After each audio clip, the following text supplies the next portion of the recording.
सीलन और बदबू से भरी उस छोटी सी कोठरी में वक्त जैसे ठहर गया था।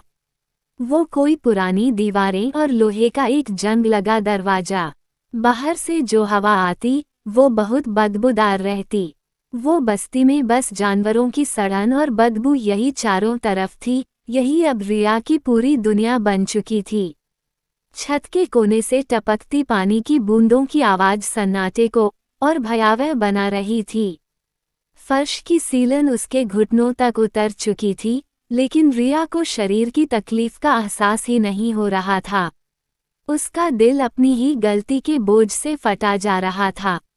अपने चेहरे को घुटनों में छिपाए वह फूट फूट कर रो रही थी। आंसू उसकी गालों से बहकर सूखी जमी धूल में मिलकर गायब हो रहे थे। उसे लग रहा था कि उसकी जिंदगी अब इसी अंधेरे में सड़कर खत्म हो जाएगी। तभी लोहे के भारी दरवाजे पर जंग लगे ताले के खटकने की तेज आवाज हुई। दरवाजा भारी चरमराहट के साथ खुला। रिया खौफ से कांप उठी और खुद को दीवार से सटाने की नाकाम कोशिश करने लगी। उसने डरते डरते अपनी लाल और सूजी हुई आंखें ऊपर उठाईं। चौखट पर एक साए जैसी आकृति खड़ी थी। कम रोशनी के कारण चेहरा साफ नहीं दिख रहा था।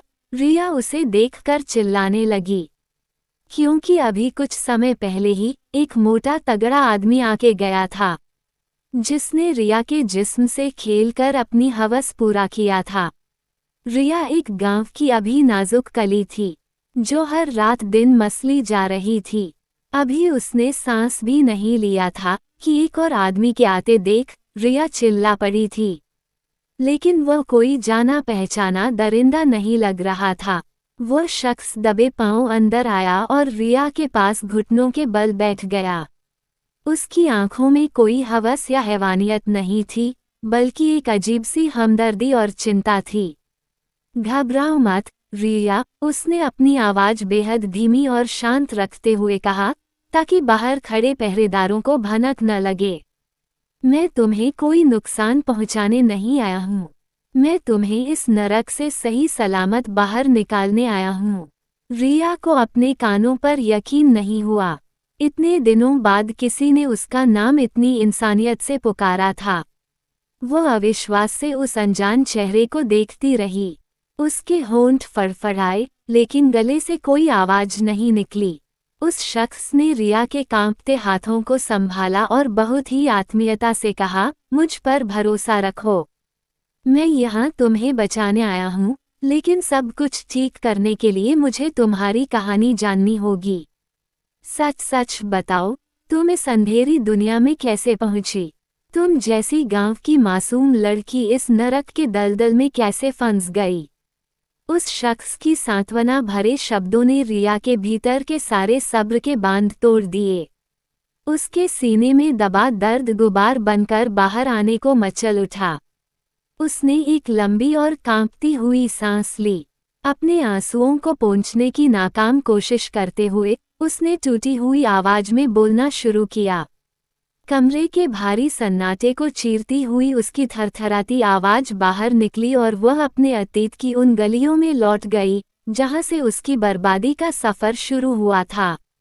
रिया की थरथराती आवाज उस ठंडी, सीलन भरी कोठरी में गूंजने लगी। वह अतीत के उन दिनों में खो गई, जहां चारों तरफ सिर्फ हरियाली, शांति और अपनों का प्यार था। मेरा गांव बहुत छोटा और खूबसूरत था, रिया ने आंसू पोंछते हुए कहना शुरू किया। मिट्टी के कच्चे मकान, आंगन में बंधे मवेशी और सुबह सुबह माँ के हाथ की बनी रोटियों की सौंधी महक, यही मेरी पूरी दुनिया थी। मेरे माँ बाप के पास भले ही धन दौलत नहीं थी, लेकिन उन्होंने मुझे कभी किसी चीज़ की कमी महसूस नहीं होने दी। बाबा दिन भर खेत में पसीना बहाते और शाम को घर लौटकर मेरे सिर पर हाथ रखते, तो दिन भर की सारी थकान मिट जाती थी। मैं बिल्कुल बेफिक्र और भोली भाली लड़की थी, जिसे दुनिया की चालाकियों की कोई समझ नहीं थी। शहरी हवा का पहला झोंका। फिर एक दिन उस शांत गांव में जहर घोलने वाला शख्स आया। पड़ोसी के घर शहर से उनका एक रिश्तेदार रहने आया था। उसका नाम सुहेल था। उसका रहन सहन, उसका बात करने का तरीका और उसकी चाल ढाल गांव के सीधे सादे लड़कों से बिल्कुल अलग थी। वह चुस्त दुरुस्त कपड़े पहनता, बालों में जेल लगाता और चेहरे पर एक अजीब सा अहंकार रखता था। गांव की गलियों में जब वह गुजरता तो हर किसी की नज़र उसी पर टिक जाती थी। रिया ने भारी मन से आगे बताया, एक दिन जब मैं कुएं से पानी भरने जा रही थी तो वह रास्ते में खड़ा मिला। उसने बहुत ही मीठे अंदाज में मुझसे बात करना शुरू किया। वो हर रोज मुझे मिलने के बहाने ढूंढता।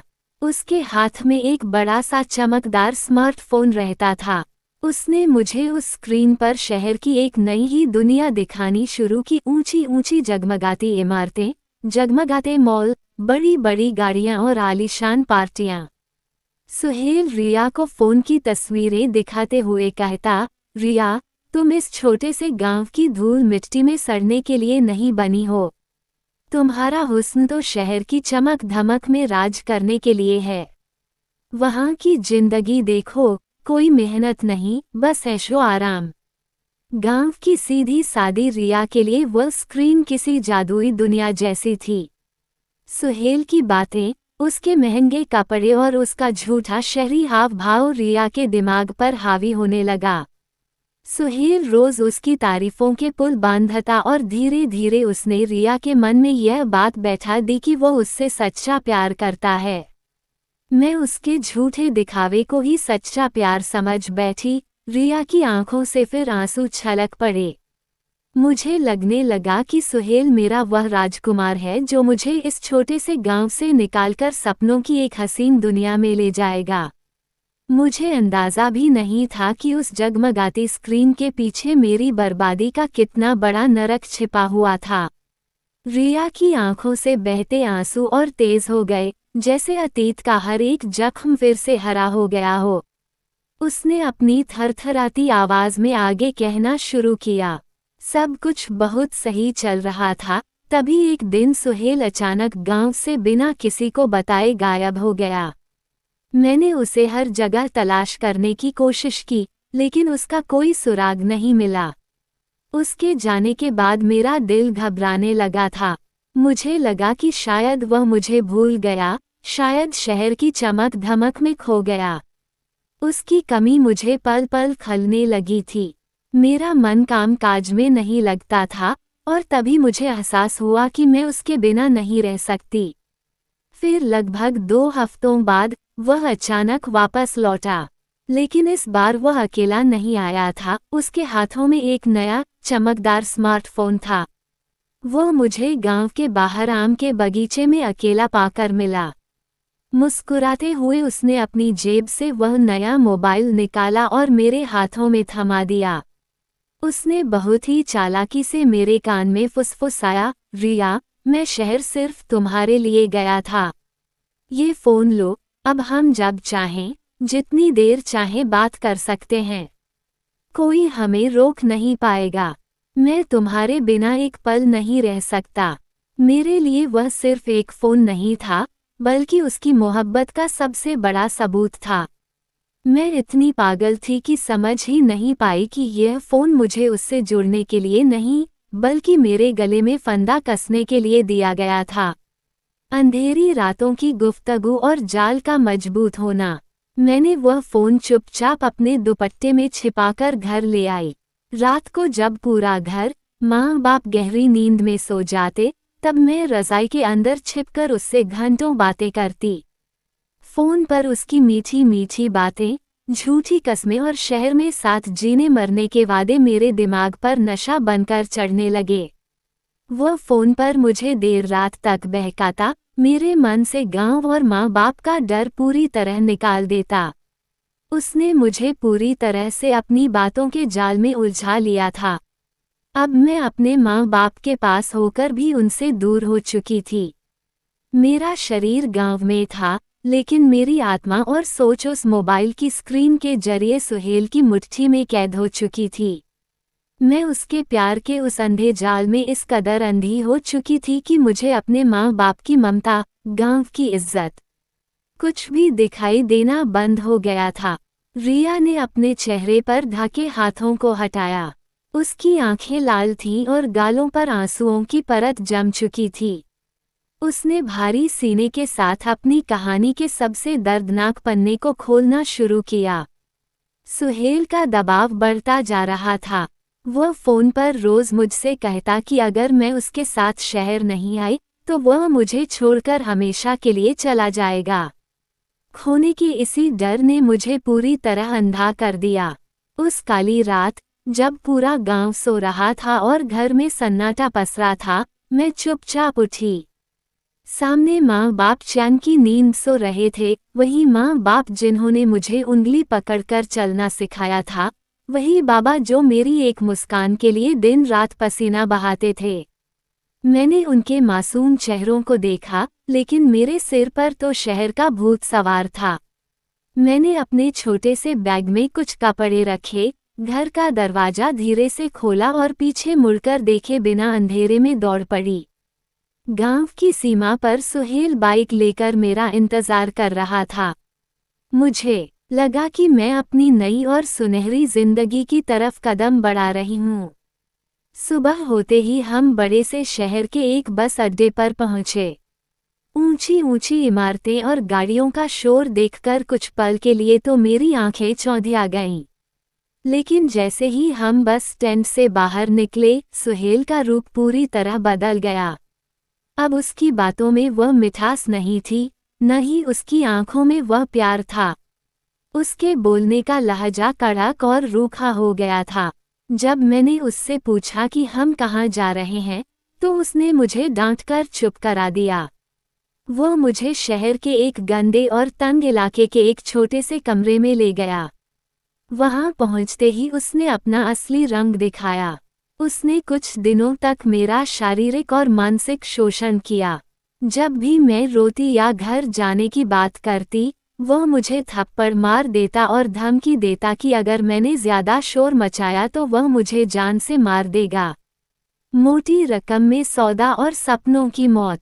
मेरी दुनिया का सबसे खौफनाक दिन वह था जब एक रात सुहेल दो अनजान, डरावने चेहरों वाले आदमियों को उस कमरे में लेकर आया। उन्होंने मुझे ऐसे देखा जैसे कोई सामान खरीद रहे हों। सुहेल ने उनके सामने पैसों की गड्डियां गिनी। जब मैंने तड़पकर उसके पैर पकड़ लिए और भीख मांगी, सुहेल, मुझे माफ कर दो। मुझे मेरे माँ बाप के पास वापस छोड़ आओ, मैं तुम्हारे आगे हाथ जोड़ती हूँ।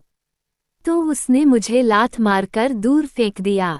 उसने हंसते हुए कहा, अरे बेवकूफ लड़की, कौन सा प्यार, मैं तो तुम्हें यहाँ बेचने ही लाया था। तेरे जैसे गांव की सीधी लड़कियों को फंसाना ही मेरा धंधा है। उसने मुझे एक मोटी रकम के बदले उन दरिंदों को बेच दिया। वे लोग मुझे घसीटते हुए इस बदबूदार और सीलन भरी कोठरी में ले आए। उसी पल मेरे सारे सपने, मेरी इज्जत और मेरी जिंदगी ताश के पत्तों की तरह बिखर गई। मैं जिस चमक धमक की तरफ भागी थी, उसने मुझे जिंदा लाश बनाकर इस नरक के हवाले कर दिया था। रिया की आवाज अब और भी धीमी और बेबस हो गई थी। आंखें सूजी हुई थीं और शरीर डर से कांप रहा था, मानो वह उस नरक के हर एक पल को फिर से जी रही हो। उस रात के बाद मेरी जिंदगी केवल इस अंधेरी कोठरी की चारदीवारी में सिमट कर रह गई। रिया ने दीवार से अपना सिर टिकाते हुए कहा। रोज नए चेहरे आते, लोहे के दरवाजे की कुंडी खटकती और मेरी आत्मा तक कांप उठती। हर दिन मेरे शरीर और आत्मा को कुचला जाता। रोने, गिड़गिड़ाने या भीख मांगने का उन पर कोई असर नहीं होता था। खाने के नाम पर बचा कुचा बासी खाना फेंक दिया जाता, सिर्फ इतना कि मैं जिंदा रह सकूं। मेरी चीखें इस सीलन भरी दीवारों में ही दबकर रह जाती थीं। मुझे लगता था कि मौत इस जिंदगी से कहीं ज्यादा हसीन होती। माँ बाप की याद और सीने में उठता दर्द। अंधेरी रातों में जब सब शांत हो जाता, तो मुझे अपने माँ बाप का चेहरा याद आता। मुझे याद आता कि कैसे बाबा मुझे जरा सी चोट लगने पर भी गले से लगा लेते थे, कैसे माँ अपने हाथों से निवाला बनाकर खिलाती थी। मैं सोचती कि मेरे भागने के बाद गांव में बाबा का सिर शर्म से झुक गया होगा। माँ ने रो रोकर अपनी आंखें सुजा होंगी। उन्होंने मुझे कितने लाड़ प्यार से पाला था और मैंने बदले में उन्हें पूरे गांव में बदनामी और जीवन भर का दर्द दिया। माँ बाप के दुलार की यादें मेरे सीने में खंजर की तरह चुभती थीं। पश्चाताप की आग और खुद से नफरत। मैं इस कोठरी के कोने में पड़ी पड़ी खुद को कोसती रहती। किस चमक धमक के पीछे भागी थी मैं। उस 2 टके के मोबाइल की स्क्रीन और झूठी बातों के लिए मैंने अपना हंसता खेलता परिवार, अपने माँ बाप की इज्जत और अपनी जिंदगी दांव पर लगा दी। मुझे अपनी ही सूरत से नफरत होने लगी थी। मैं बार बार अपने हाथों को दीवार पर पटकती और चिल्लाती कि काश मैं उस दिन उस शैतान की बातों में ना आई होती। काश मैंने अपने माँ बाप का भरोसा न तोड़ा होता। लेकिन पश्चाताप की इस आग में जलने के सिवा मेरे पास कोई रास्ता नहीं बचा था। मैं पूरी तरह से टूट चुकी थी और बस अपनी मौत का इंतजार कर रही थी। रिया का रोना अब थम चुका था। उसने अपनी पूरी आपबीती उस अनजान शख्स को सुना दी थी। उसकी आंखों में दर्द और पछतावे का समंदर तैर रहा था। रिया की बात खत्म होते ही उस शख्स ने अपनी जेब से एक वॉकी टॉकी और पहचान पत्र निकाला। उसने बहुत ही नरमी से कहा, रिया, मेरा नाम विक्रम है। मैं मानव तस्करी के खिलाफ काम करने वाली एक गुप्त एनजीओ का फील्ड ऑफिसर हूँ। हम पिछले कई महीनों से सुहेल और उसके इस खतरनाक गिरोह का पीछा कर रहे थे। ग्राहक बनकर इस अड्डे तक पहुंचना मेरी योजना का ही हिस्सा था ताकि मैं तुम्हें और यहाँ कैद बाकी लड़कियों को सही सलामत ढूंढ सकूं। विक्रम की बातें सुनकर रिया की आंखों में एक पल के लिए यकीन न करने वाली उम्मीद की चमक दौड़ गई। उसे लगा जैसे ईश्वर ने खुद किसी फरिश्ते को उसकी जान बचाने भेजा हो। विक्रम ने तुरंत अपने वॉकी टॉकी पर बाहर तैनात पुलिस टीम को कोड वर्ड में इशारा दिया। कुछ ही मिनटों में बाहर गाड़ियों के सायरन, चीख पुकार और गोलियों की आवाजें गूंजने लगीं। पुलिस ने पूरे इलाके को चारों तरफ से घेर लिया था। लोहे का भारी दरवाजा एक झटके से टूटा और पुलिस की स्पेशल फोर्स अंदर दाखिल हुई। विक्रम ने रिया को अपने पीछे सुरक्षित किया और उसे संभालते हुए बाहर निकाला। उस रात उस काली हवेली पर पुलिस ने बड़ी कार्रवाई की। सुहेल, उसके साथी और गिरोह के सरगना को रंगे हाथों हथकड़ियों में जकड़ लिया गया। सुहेल का घमंड और झूठी चमक अब पुलिस के डंडों के आगे चकनाचूर हो चुकी थी। माँ बाप के कदम और आखिरी सबक। पुलिसिया कार्यवाही और कानूनी प्रक्रियाओं के बाद विक्रम खुद रिया को लेकर उसके गांव पहुंचा। जब गाड़ी उसके कच्चे मकान के सामने रुकी तो रिया का दिल जोर जोर से धड़क रहा था। घर के दरवाजे पर उसके बाबा गुमसुम बैठे थे और माँ की आंखें रो रो कर पथरा चुकी थीं। रिया दौड़कर सीधे अपने माँ बाप के कदमों में गिर पड़ी और फूट फूट कर रोने लगी। मुझे माफ कर दो बाबा, मुझे माफ कर दो माँ, मैं भटक गई थी। माँ बाप ने बिना कोई सवाल पूछे अपनी बेटी को सीने से लगा लिया। उस दिन रिया को समझ आया कि सच्चा प्यार और सुरक्षा केवल अपनों की आगोश में होती है। झूठी शहरी चमक और दिखावे की दुनिया सिर्फ एक छलावा है जो इंसान की जिंदगी तबाह कर देती है। इस दर्दनाक और भावनात्मक कहानी से कई महत्वपूर्ण जीवन मूल्य और सीख मिलती हैं। दिखावे और चमक धमक से सावधान रहें। बाहरी चमक धमक, महंगी गाड़ियां और दिखावे की जिंदगी अक्सर सच नहीं होती। बिना सोचे समझे किसी के हाव भाव से प्रभावित होना खतरनाक हो सकता है। सोशल मीडिया और वर्चुअल दुनिया की सच्चाई, ऑनलाइन या मोबाइल स्क्रीन पर दिखाई जाने वाली हर चीज सच नहीं होती।